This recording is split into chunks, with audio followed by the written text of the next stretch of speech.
Hello children, good morning. আজকে তোমাদের West Bengal বোর্ডের সেকেন্ড অধ্যায় অর্থাৎ যে ক্ষেত্রে গতি এবং তার সমীকরণগুলো আলোচনা করা আছে সেই সম্বন্ধে তোমাদের সঙ্গে আলোচনা করব। আর যে ক্লাসটা হচ্ছে class 9 chapter 2 West Bengal board. Certainly, this is very important chapter. It is a foundation level course, you know already. Foundation level. For foundation level course for NEET and AIEEE. Again, I am telling, especially. This is the basic idea. Again I am giving trace. এই ক্ষেত্রে আমরা তোমাদের কিছু basic ধারণা এবং ইকুয়েশনগুলো solve করব। প্রথম কথা ধারণা হচ্ছে যে তোমরা আগের দিন শিখেছো অলরেডি সরণ কাকে বলে, দূরত্ব কাকে বলে, বেগ কাকে বলে, দ্রুতি কাকে বলে, এগুলো তোমাদেরকে জানানো হয়েছে। দ্রুতি এবং ত্বরণ আর এটা মন্দন। আজকে ক্লাসটা মূলত এগুলো সংজ্ঞা করব এবং এইগুলো গতি সমীকরণে ব্যবহার করব। তোমরা জানো একটা কণা যদি এ থেকে বিতে যায়, গতিশীল কণা, তাহলে এ এবং বি এর মধ্যে সরলরৈখিক যে দূরত্ব সেটা হচ্ছে সরণ, অর্থাৎ এ বি হচ্ছে সরণ। কিন্তু এই যে পাথটা গেল এ ই এফ বি, এইটা হচ্ছে দূরত্ব। এ ই এফ বি পাথ বা পথটা হচ্ছে দূরত্ব বা এটা দূরত্ব। তাহলে কণাটা এ থেকে বিতে যখন গেল তখন তার মধ্যে যে সরলরৈখিক রাস্তাটা গেল একদম কম, সেটা হচ্ছে সরণ, এবং মোট পথ যেটা গেল সেটা হচ্ছে দূরত্ব। এখন কোনো অবস্থাতেই যদি একই লাইনে যায় কণাটা, যদি স্ট্রেট লাইনে যায়, তাহলে সেক্ষেত্রে সরণ এবং তার থেকে দূরত্ব, সরণ এবং দূরত্ব সমান, সরণ এবং দূরত্ব সমান। কিন্তু কখনোই কোনো গতি পাওয়া যাবে না, কখনোই সরণ দূরত্ব থেকে বেশি হবে এরকম কোনদিন হবে না। এবার একক সময় যে সরণ সেটাকে বলে বেগ। তাহলে বেগ বলতে আমরা বুঝি সরণ বাই সময়। এবং তাৎক্ষণিক বেগ বলতে কোনো নির্দিষ্ট বিন্দুতে কোনো কণাটার বেগকে তাৎক্ষণিক বেগ বলে। এবং তোমরা জানো বেগ পরিবর্তন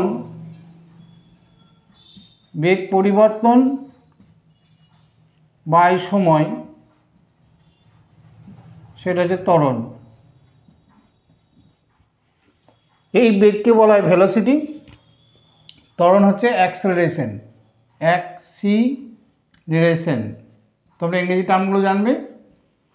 এবং বেগ যদি বেড়ে যায়, বেগ পরিবর্তনটা পজিটিভ হতে পারে। পজিটিভ যদি হয় তাহলে এটা ধনাত্মক ত্বরণ, আর নেগেটিভ হলে ঋণাত্মক ত্বরণ। বেগ যদি কমে যায় তাহলে ঋণাত্মক ত্বরণ। সমহারে যদি বেগ বাড়ে তাহলে সমত্বরণ, আর সমহারে যদি বেগ কমে তাহলে সমমন্দন। তাহলে আমরা কি শিখলাম? বেগ পরিবর্তনের হারকে বলা হয় ত্বরণ। ত্বরণ দুরকম, পজিটিভ এবং নেগেটিভ। নেগেটিভ ত্বরণকে বলা হয় মন্দন, ইংরেজিতে বলে রিটার্ডেশন। এবং এই যে বেগ বেড়ে গেল, সমহারে যদি বেগ বাড়ে তাহলে যেমন এটা ধরো 10, তারপরে 12, তারপরে 14, অর্থাৎ বেগ বাড়ছে 2 করে, অর্থাৎ বেগ বৃদ্ধিটি সমহারে হচ্ছে বলে এটা সমত্বরণ। সিমিলারলি 14, 12, 10 যদি বেগ ক্রমাগত কমতে থাকে তাহলে আমরা বলবো সমমন্দন। নিশ্চয়ই তোমরা এটা বুঝতে পেরেছো। তাহলে আমরা এরপরে জানবো দ্রুতি কি। দূরত্বকে যদি আমরা সময় দিয়ে ভাগ করি তাহলে দ্রুতি পাবো। দ্রুতি একটা স্কেলার রাশি, এর শুধু মান আছে, কোনো দিক নয়, কিন্তু বেগের মান এবং দিক আছে। বেগ পরিবর্তন বলতে আমরা বুঝি হয় মান পরিবর্তিত হয়েছে, অথবা দিক পরিবর্তিত হয়েছে, অথবা উভয়ই পরিবর্তিত হয়েছে, অর্থাৎ বেগ একটি ভেক্টর রাশি। সিমিলারলি ত্বরণ একটি ভেক্টর রাশি।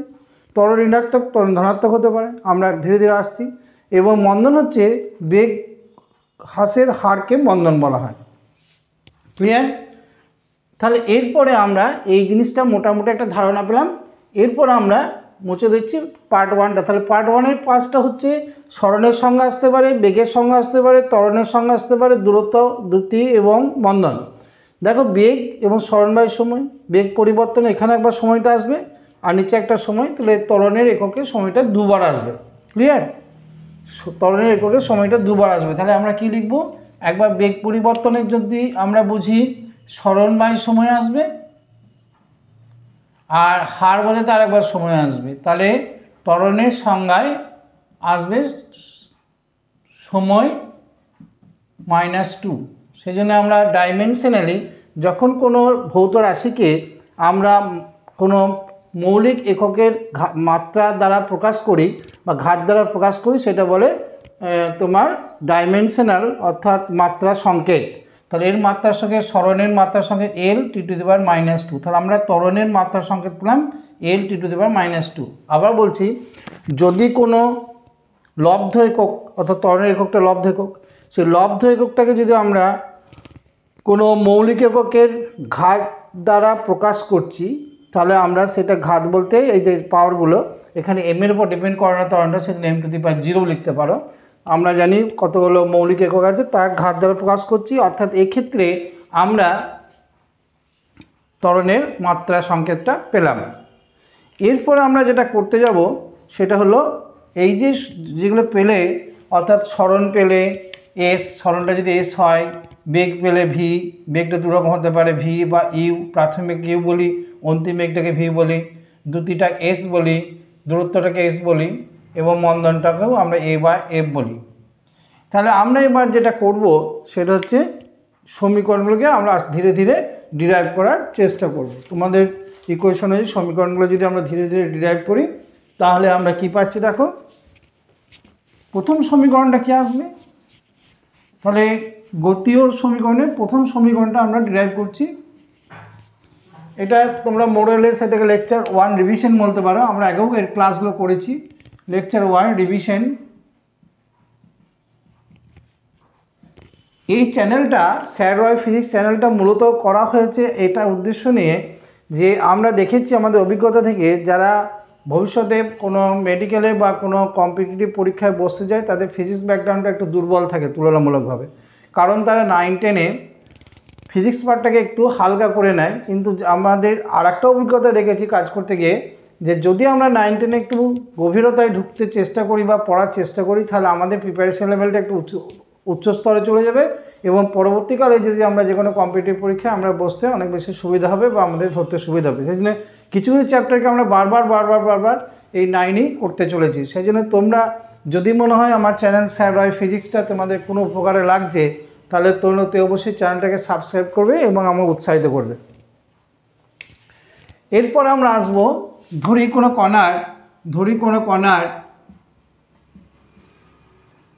কণার প্রাথমিক বেগ u, অন্তিম বেগ v। তাহলে গড় বেগ ধরে নাও, গড় বেগ কি লিখবে? গড় বেগ লিখবে প্রাথমিক বেগ প্লাস অন্তিম বেগ বাই 2। তাহলে তুমি কি পাচ্ছ? গড় বেগ সমান পাচ্ছ u plus v by 2। Clear? তাহলে গড় বেগটা পেলাম। এরপর আমরা দেখাচ্ছি যে ত্বরণ বলতে আমরা বুঝি, ত্বরণ মানে কি? বেগ পরিবর্তন বাই সময়। ত্বরণ হচ্ছে বেগ পরিবর্তন, এখানে লিখবে বেগ পরিবর্তন বাই সময়। তাহলে সেক্ষেত্রে আমরা ত্বরণ আসছে v minus U by T, অতএব v equal to U plus A T. মনে রাখবে যদি এটা মন্দন হয় তাহলে প্লাস এর জায়গায় মাইনাস এ, মন্দন হলে প্লাস এ না হবে না, এটা মাইনাস এ হবে। যদি কোনো বস্তুর কণা আন্ডার অভিকর্ষজ বলে গতিশীল হয় তখন তোমাকে অভিকর্ষজ বলের জন্য গতিশীল হয় তখন এটার জায়গায় তুমি প্লাস জি, যেটা ভ্যালু হচ্ছে 10 metre per second square or 9.8 metre per second square লিখবে। অর্থাৎ আমাদের গতিশীল কণাটা অভিকর্ষজ বলের অধীনেও হতে পারে। এরপরে আমরা আসবো, তাহলে আমাদের এইটা যদি আমরা A V minus U by T, অতএব এখানে V equal to U plus A T হলো, এটা 1 নম্বর সমীকরণ। যদি স্থির অবস্থা থেকে যাত্রা শুরু করে, স্থির অবস্থা হয়, স্থির অবস্থার ক্ষেত্রে টি ইকুয়াল টু 0-তে ইউটা 0 ধরা হবে, থেমে গেলে ভিটা 0 ধরা হবে। তাহলে ভি পেলাম, V equal to U plus A T একটা সমীকরণ তুমি পেলে। এরপর দ্বিতীয় সমীকরণটা দেখো, এখানটায় দ্বিতীয় সমীকরণ সরণ,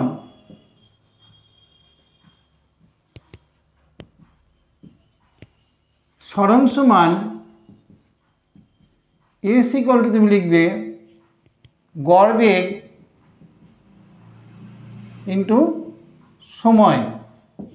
তাহলে এস ইকুয়াল টু গড় বেগ U plus V by 2 into T, যদি তুমি বসিয়ে দাও ইউ প্লাস এইটি, ভি এর জায়গাটা বসালে 2 ইন্টু টি, তাহলে তুমি এস ইকুয়াল টু পাবে UT plus half A T square. এটা সরণের ক্ষেত্রে এই ফর্মুলাটা লাগবে। এটা 2 নম্বর সমীকরণ হলো। তাহলে 1 নম্বর সমীকরণ হলো V equal to U plus A T, 2 নম্বর সমীকরণ হলো S equal to U T plus half A T square. এটা হচ্ছে দ্বিতীয় সমীকরণ। তোমরা কিন্তু এইভাবে ডিরাইভ করবে। এরপরে দেখো 1 নং সমীকরণকে যদি বর্গ করো, 1 নং সমীকরণ থেকে কি পাচ্ছ? 1 নং সমীকরণ থেকে পাই, কি পেলাম? V equal to U plus A T, V equal to U plus A T. Now square যদি করে দাও, V square equal to U square 2 U A T plus A square T square. এটাকে তুমি ঘুরিয়ে লিখতে পারো V square equal to U square plus 2 A common now U T plus half A T square. শুধু আমি এসটা যাতে বসাতে পারি সেই জন্য আমি তৈরি করলাম এটাকে। অতএব V square equal to U square plus 2 A S. এটা 3 নম্বর সমীকরণ।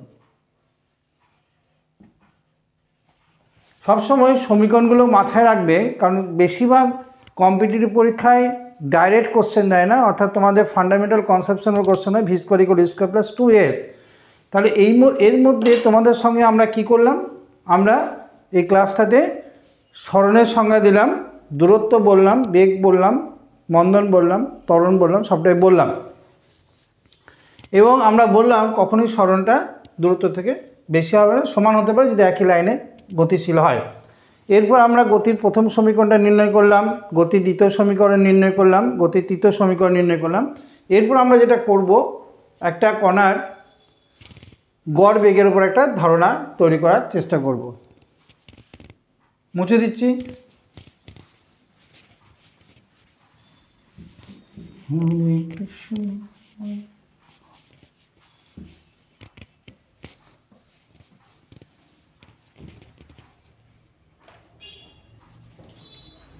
দেখো আমরা এরপরে কি করছি, দেখো আমরা ধরো একটা রাস্তা এবি,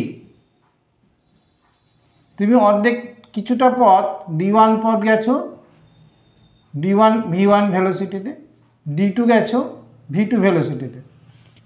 অর্থাৎ একটা রাস্তাকে আমরা যদি বিভিন্ন খণ্ডাংশে বিভক্ত করি এবং প্রত্যেকটি খণ্ডকে যদি বিভিন্ন বেগে যায়, তাহলে প্রতিটি খণ্ডের জন্য টাইমগুলো আলাদা হবে। তাহলে প্রথম অংশ, প্রথম এসির জন্য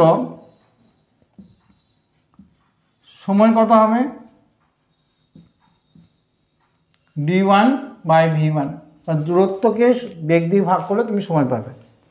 ঠিক বিসির জন্য সময় পাবে d2 by v2।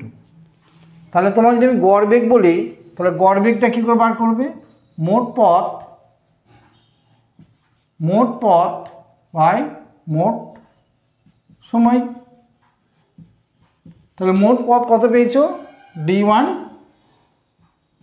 Plus d2, আর মোট সময় পেয়েছো d1 v1 plus d2 v2। আমরা অঙ্ক করব, অর্থাৎ আমরা এই মুহূর্তে তোমাদের সঙ্গে এই ক্লাসে বেশ কয়েকটা ফর্মুলা পেলাম। আর একটা ফর্মুলা হয় টিথ সময়ে, অর্থাৎ যদি তোমাকে জিজ্ঞেস করি আমি যে একটা কণার 9 সেকেন্ডের সরণ বলতে তুমি কি বোঝো, তুমি উত্তর দেবে যে ওই কণাটা 9 সেকেন্ডে যতটা রাস্তা গেল তার থেকে 8 সেকেন্ডের রাস্তাটা বাদ দিয়ে দেবে। যদি বলি 6 সেকেন্ডে কতটা গেল, তুমি কি করবে? 6 সেকেন্ডের রাস্তা কতটা গেছে বার করবে ওই গতি দ্বিতীয় সমীকরণ প্রয়োগ করে, তার থেকে 5 সেকেন্ডে যতটা রাস্তা গেছে ততটা বাদ দিয়ে দেবে। অর্থাৎ টি সেকেন্ড বলতে আমরা টি সেকেন্ডে অতিক্রান্ত দূরত্ব মাইনাস টি মাইনাস 1 সেকেন্ডে অতিক্রান্ত দূরত্ব, অর্থাৎ টি সেকেন্ডে কণাটা যাচ্ছে S T minus S T minus 1। তোমরা জানো এস টি সেকেন্ডে কতটা রাস্তা গেছে? Half A T square minus U T minus 1 half A T square. Clear? তাহলে এইটা করলে তোমার আসবে 30 সেকেন্ডে টাইমটা আসবে half A two T minus 1। খুব ইম্পর্টেন্ট ফর্মুলা, 30 সেকেন্ডে অতিক্রান্ত দূরত্ব U plus half A two T minus 1। তাহলে আমরা গতির সমীকরণে এই ফর্মুলাগুলো এক জায়গায় লিখে রাখবে খাতায়, গতীয় সমীকরণ। আমরা পরের দিন গ্রাফ আলোচনা করব। 1 নম্বর হচ্ছে V equal to U plus A ঠিক করেছি। 2 নম্বর করেছি S equal to U T plus half A T square করেছি। 3 নম্বর করেছি V square equal to U square plus 2s। 4 নম্বর করেছি তোমার average d1 plus d2 by d1 v1 plus d2 v2। 5 নম্বর হচ্ছে 30 সেকেন্ড অতিক্রান্ত দূরত্ব U plus half A two T minus 1। অর্থাৎ একটা ক্লাসে আমরা এই 5টা ফর্মুলা তৈরি করলাম এবং কিছু ডেফিনেশন দিলাম। এখন প্রশ্ন হলো যে এই অঙ্কগুলো আমরা কেন, এই ফর্মুলাগুলো ইম্পর্টেন্ট। তোমাদের বিভিন্ন কম্পিটিটিভ পরীক্ষায় আমরা যেটা দেখেছি সেটা হচ্ছে যে আমিও একজন এক্সপিরিয়েন্স সিবিএসসি বোর্ড এবং ওয়েস্ট বেঙ্গল বোর্ডের কম্বাইন্ড টিচার ছিলাম, এখন আছি। সেক্ষেত্রে আমরা দেখেছি যে কোনো কম্পিটিটিভ পরীক্ষায় ফিজিক্স পার্টে তোমাদের অ্যানালিটিক্যাল লেভেলটা এবং তোমরা কতটা গভীরে পড়েছো তার উপরে একটা টেস্টিং করা হয়। অর্থাৎ যে যত ফিজিক্সে ইনভলভড হবে প্রথমত অসুবিধা হবে অঙ্ক করতে গিয়ে, কিন্তু যত তুমি অঙ্কর মধ্যে ঢুকবে ধীরে ধীরে তত তোমার বেস লেভেলটা স্ট্রং হবে। সুতরাং আমি সাজেস্ট করব সমস্ত ছাত্রছাত্রীদের যে তোমাদের বেস লেভেল স্ট্রং করার জন্য ফর্মুলাগুলোকে মুখস্থ করবে এবং ছোট ছোট অঙ্ক করবে। যত বেশি অঙ্ক করবে তত অঙ্কটা বিভিন্ন অ্যাঙ্গেল থেকে তুমি ভাবতে চেষ্টা করবে। ভাবার সময় তুমি হয়তো ওই অঙ্কটা উত্তর করতে পারলে না, কিন্তু তোমার ভাবনার লেভেলটা আরও স্ট্রং থেকে স্ট্রঙ্গার হবে। এবং আমি আশা করব এইটা যত বেশি ইনভলভ হবে তোমার পর্যবেক্ষণ ক্ষমতা এবং একটা কল্পনা অঙ্ক নিয়ে ভাবার কী হচ্ছে ব্যাপারটা ভাবার ক্ষমতা বেড়ে বেড়ে যাবে। আমি এই চ্যানেলে চেষ্টা করব যে তোমাদের ফিজিক্স পার্টের যে 9 বা 10-এর অংশটুকু আছে ধীরে ধীরে ইমপ্রুভ করে দেওয়ার। অর্থাৎ আমরা আজকে যে ক্লাস নিলাম লেকচার 1 রিভিশন করলাম এবং কিছু ফর্মুলা করলাম। এখন তোমাদের আমি এই ফর্মুলাগুলোর কয়েকটা ব্যবহার দেখাবো, কত ইজি ব্যবহার তোমরা নিজেরাই দেখো। ফর্মুলাগুলো লিখে রেখেছি, এবার আমরা 3টে অঙ্ক দেখাবো। যেমন প্রথমে একটা অঙ্ক দেখাই তোমাদেরকে, দেখো একটু ধৈর্য ধরবে, কারণ এই ফিজিক্স পার্টে বা ম্যাথামেটিক্যাল পার্টে তোমাদের একটু ধৈর্যের ব্যাপার আছে। প্রথমে একটা অঙ্ক বলছি, আমরা বলবো, লিখবো না, সময় নষ্ট হবে। ধরো একটা প্যাকেট, একটা হেলিকপ্টার উপর দিকে 2 মিটার পার সেকেন্ড বেগে গতিশীল। ঠিক, তাহলে এর প্রাথমিক বেগ 2 মিটার গতিশীল। ক্লিয়ার? এবার এখান থেকে একটা প্যাকেট বা ব্যাগের ফুড লিখতে পারো, ফেলা হলো। ঠিক আছে, তাহলে দুটো প্রশ্ন এখান থেকে করবে। একটা প্রশ্ন হচ্ছে যে 2 সেকেন্ড পরে, কোশ্চেন নাম্বার 1, 2 সেকেন্ড পরে প্যাকেটটা কোথায় থাকবে?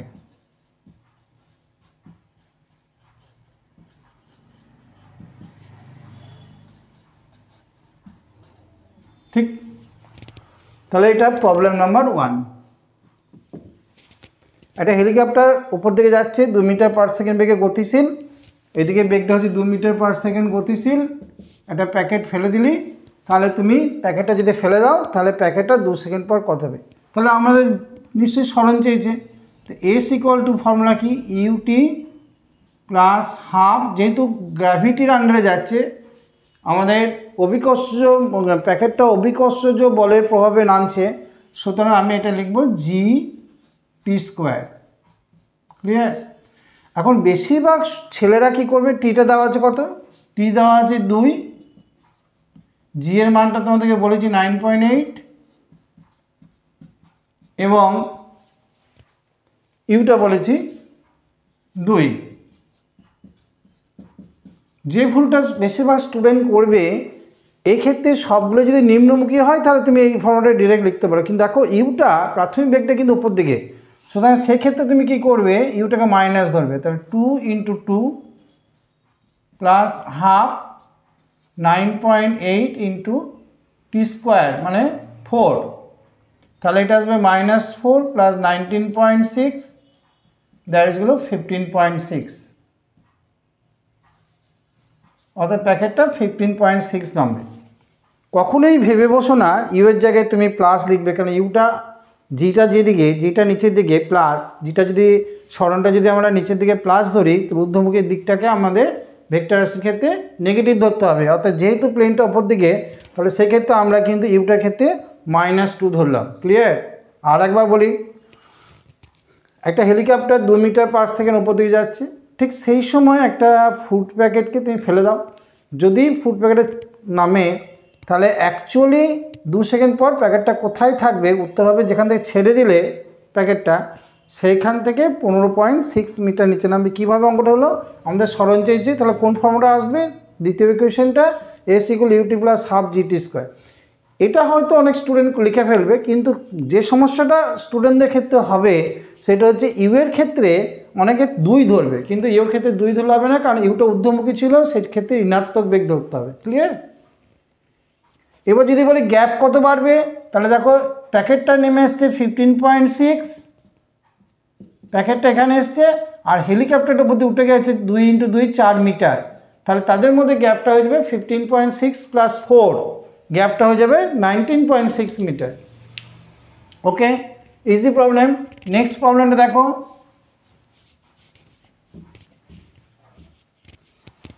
এই চ্যানেলটা তোমরা যদি ফলো করো এবং তোমার বন্ধুদের বা অন্যান্য যারা পড়ছে তাদের যদি শেয়ার করো, তাহলে দেখতে পাবে গ্র্যাজুয়ালি এই চ্যানেলটাতে তোমাদের নিউমেরিক্যাল বেস এবং থিওরিটিক্যাল পার্ট দুটোকে কম্বাইন করে একটা স্ট্যান্ডার্ড মডেল তৈরি করার চেষ্টা করা হচ্ছে, যাতে করে ম্যাক্সিমাম স্টুডেন্ট বেনিফিট পেতে পারে।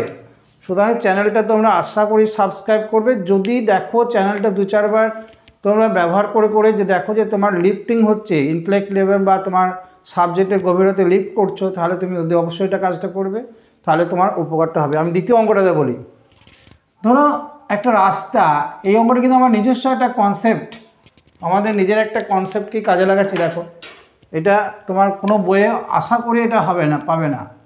একটা রাস্তা বলেছে অর্ধেকটা গেছে ও 60-এ আর অর্ধেকটা গেছে 30-এ। অর্ধেকটা মানে ধরো অনেকে কী লিখবে, x/2 লিখবে, এটা x/2 লিখবে। নিয়ে বলেছে গড় বেগ কত। এখানে একটা মজার ব্যাপার, গড় বেগ কত। আমি আবার বলছি, এবি রাস্তার মুখে বলছি, প্রবলেমটা মিলিয়ে নাও। অর্ধেকটা রাস্তা গেছে 60 কিলোমিটার পার আওয়ারে, বাকি রাস্তাটা গেছে 30 কিলোমিটার পার আওয়ারে, তাহলে গড় বেগ কত। তোমরা জানো এক্ষেত্রে অনেকে কী করবে, এখান থেকে টাইম বার করবে, x/2-কে 60 দিয়ে ভাগ করবে, x/2-কে 30 দিয়ে ভাগ করবে, দুবার টাইম নেবে, মোট পথটাকে x-কে ওই টাইমটাতে ভাগ করবে। এটা তোমরা করো না। তোমরা ধরে নাও মোট পথটা হচ্ছে 260 × 30 কিলোমিটার মোট পথ, এটা হচ্ছে মোট পথ। তাহলে অর্ধেকটা কত হবে 60 × 30, বাকি অর্ধেকটা কত হবে 60 × 30। এটি কিন্তু আমার নিজস্ব ভাবনা চিন্তায় বললাম। তাহলে এটা দুটো পথকে পেয়ে গেল, এটা D1, এটাও D, এটাও D। অর্থাৎ যে বেগ দুটো দেওয়া থাকবে সেই বেগ দুটো গুণ করো এবং তাকে 2 দিয়ে গুণ করো। 2 ভাগ করতে হবে, যেহেতু 3 ভাগ হলে 3 দিয়ে গুণ করবে, 4 ভাগ হলে 4 দিয়ে গুণ করবে, কিন্তু বেগ দুটো অবশ্যই নেবে। যদি বলি কেন না, দেখা গেছে আমরা তো বেগ দিয়ে ভাগ করব, এখানে ভাগ করলে একটা ভগ্নাংশ চলে আসছে, কিন্তু এখানে যদি তুমি 60 দিয়ে ভাগ করো তাহলে ভগ্নাংশটা আসবে না। তাহলে এখানে টাইমটা কত হবে বলো তো, 60 দিয়ে যদি ভাগ করে দাও 30 আসবে, 30 ঘন্টা। এখানে টাইমটা কত আসবে, 30 দিয়ে ভাগ করলে হবে 60 ঘন্টা। দেখলে, তার মানে কোনো ফ্র্যাকশন এলো না। সেক্ষেত্রে তুমি গড় বেগটা হবে মোট পথ 2 × 60 × 30 বাই সময়। খুব সহজ হয়ে গেল অঙ্কটা। তাহলে 3, এটা 20, তাহলে এটা হলো 40 km/h। আবার এরকম ক্ষেত্রে আরও ইজি হবে যদি তুমি এই পদ্ধতিতে করো। আর যদি ফ্র্যাকশন না নাও, অনেকেই যেটা করবে যে মোট পথটাকে x ধরবে, অর্ধেকটা রাস্তা x/2 করবে, দ্বিতীয় রাস্তাটা x/2 করবে, x/2কে 60 দিয়ে ভাগ করবে, x/2কে 30 দিয়ে ভাগ করবে, দুবার টাইম বার করবে, তারপর মোট পথ xকে টোটাল টাইম দিয়ে ভাগ করে গড় বেগটা বার করবে। এতে একটু অঙ্কটা হবে কিন্তু স্টেপটা বড় হয়ে যাবে। সুতরাং আমরা চেষ্টা করব কি যাতে করে তোমার স্টেপগুলোকে মিনিমাইজ করা যায়। ফিজিক্সের অঙ্ক করার সময় এটা কিন্তু একটা টার্গেট যে আমরা কী করে মিনিমাইজ স্টেপে অঙ্কগুলো করতে পারি। বোঝা গেল অঙ্কটা? তাহলে প্রথমে একটা রাস্তা ছিল, তাকে অর্ধেকটা রাস্তা গেছি 60, অর্ধেকটা রাস্তা গেছি 30। তাহলে তুমি কি করবে, মোট পথটাকে 2 × 60 × 30 দিয়ে ভাগ করো, তাহলে অর্ধেকটা রাস্তায় 60 × 30, নেক্সট অর্ধেকটা 60 × 30। এবার প্রথম রাস্তাটাকে তুমি কী দিয়ে ভাগ করেছো, 60 দিয়ে, তাহলে 30 ঘন্টা লেগেছে। দ্বিতীয় রাস্তাটাকে 30 দিয়ে ভাগ করেছো, 60 ঘন্টা লেগেছে। তাহলে মোট টাইম কত লেগেছে, মোট টাইম হয়ে গেল এখানে, মোট টাইম সময় হয়ে গেল 90। এবার তুমি 90 দিয়ে ভাগ করো তো গড় বেগটা পেয়ে গেলে। এটা হচ্ছে আমার প্রবলেম নাম্বার 2, আজকের প্রবলেম নাম্বার 2। অর্থাৎ আমার চ্যানেলটাই একটু বড় হবে, আর শর্ট ভিডিওতে হবে না, কারণ কি ফিজিক্স তো আমরা চাইছি যে equation development and it's application. Actually মনে রাখবে, তোমরা যখন কোনো পড়াশোনা করবে কোয়াস রুল ফলো করবে। কোয়াস, এই কোয়াস মানে কে ফর নলেজ, মানে তোমাকে সংগ্রহ করতে হবে তথ্য বা সমীকরণ।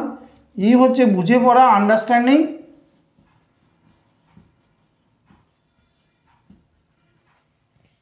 এ অ্যাপ্লিকেশন, অঙ্ক করতে হবে। আর এস হচ্ছে স্কিল, দক্ষতা সম্পন্ন করতে, স্কিল দিয়ে করতে হবে। কী কী ধরনের প্রশ্ন আসতে পারে, এই প্রশ্নগুলো দেখো। ফিজিক্সের কোশ্চেনের প্যাটার্নটা কী হতে পারে, ফিজিক্স কোশ্চেনের প্যাটার্নটা হতে পারে কি, একটা হতে পারে তোমার ইউনিট ডাইমেনশন, 2 নম্বর হতে পারে সূত্র ও সংজ্ঞা, এই পদ্ধতিতে পড়ে যাবে। 3 নম্বর হতে পারে পার্থক্য, 4 নম্বর হবে প্রমাণ, যেমন আমরা করলাম প্রমাণ। 5 নম্বর হবে ব্যাখ্যামূলক কোশ্চেন, 6 নম্বর হবে অঙ্ক বা নিউমেরিক্যালস, আর 7 নম্বর অনেক সময় দেয় ডায়াগ্রাম। অর্থাৎ এই হচ্ছে ফিজিক্স কোশ্চেন প্যাটার্ন। তোমরা কোশ্চেন খুলে দেখবে, হয় তোমাকে 1 নম্বরে ইউনিট ডাইমেনশন দেবে, সূত্র সংজ্ঞা দিলে 2 নম্বর দেবে। সংজ্ঞা যদি দেয়, সূত্র তুমি বইয়ের ভাষায় লিখবে, সংজ্ঞাটা নিজের ভাষায় লিখতে পারো। সংজ্ঞাতে অবশ্যই উদাহরণ দেবে। পার্থক্যের ক্ষেত্রে কলাম করবে 2টো। প্রমাণটা প্রত্যেকটি প্রমাণ করার সময় কাকে কি বলছো সেটা লিখে দেবে। ব্যাখ্যামূলক কোনো একটা ঘটনা, বৈজ্ঞানিক ঘটনা দিয়ে দেবে, সেটা কোনো একটা বৈজ্ঞানিক থিওরির ভিত্তিতে ব্যাখ্যা করতে হবে। তারপরে ফর্মুলা যেটা তুমি প্রমাণ করেছো সেই ফর্মুলাকে অঙ্ক করতে ব্যবহার করতে হতে পারে, বা কোনো ক্ষেত্রে ছবিও আঁকতে হতে পারে। এই হচ্ছে প্রশ্নের প্যাটার্ন। সেই জন্য আমাদের বেশিরভাগ ছেলেদের সমস্যা তৈরি হয় এই অঙ্কটাতে, এবং প্রমাণ এবে অঙ্ক এবং ব্যাখ্যামূলকে হট সেট। সুতরাং এগুলোতে আমরা ট্রেস দেওয়ার চেষ্টা করব। নেক্সট একটা অঙ্ক করব, নিয়ে তোমাদের আজকের মতো ছুটি মুছে দিচ্ছি। ভেরি গুড, যে তোমরা আশা করছি সমবেত প্রচেষ্টার মধ্যে দিয়ে আমাকে উৎসাহ দেবে এবং আমি যাতে তোমাদের জন্য পরবর্তীকালে বেশ মোর সায়েন্টিফিক এবং কম্প্যাক্ট ভিডিও আনতে পারি, আরও সুন্দর ভিডিও আনতে পারি, তার জন্য আমাকে উৎসাহ দেবে এবং তোমরা আমার সঙ্গে চ্যানেলটাকে সাবস্ক্রাইব করে আমাকে এগিয়ে যেতে সাহায্য করবে। এবার একটা অঙ্ক বলি, এটা কিন্তু আমি লিখবো না অঙ্কটা। একটা কণা 1 সেন্টিমিটার যাওয়ার পর 1 সেন্টিমিটার যাওয়ার পর বেগ অর্ধেক হয়। খুব সহজ কোশ্চেন, অর্ধেক হয় ঠিক। আর কতটা গেলে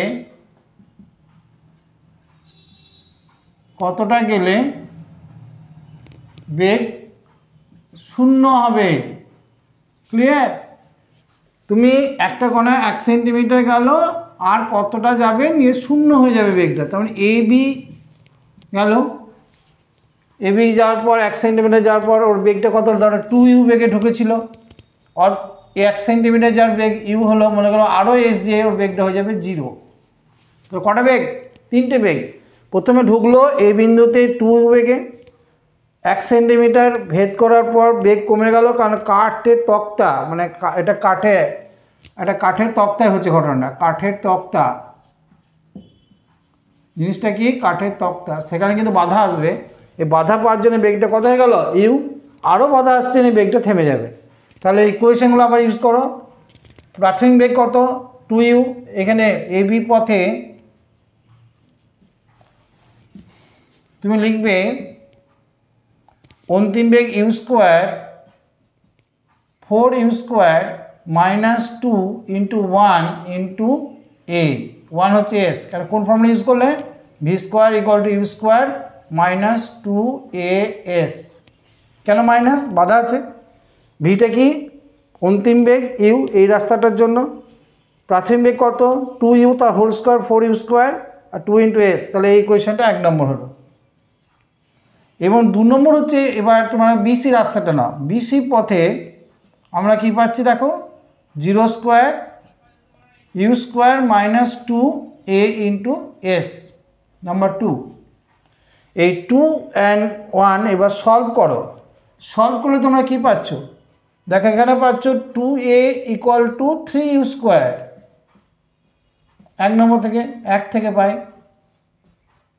আবার এটা থেকে পাচ্ছ ইউ স্কোয়ারের জায়গায় 2a, 3u স্কোয়ারের জায়গায় কী লিখবে? 2as। ক্লিয়ার? তাহলে এটা কেটে দাও, 2টি কেটে দাও, তাহলে এস সমান হচ্ছে 1/3 সেন্টিমিটার। বাড়ি থেকে নিজে একবার করবে, তাহলে হবে। থ্যাংক ইউ, আবার পরের ক্লাসে দেখা হবে।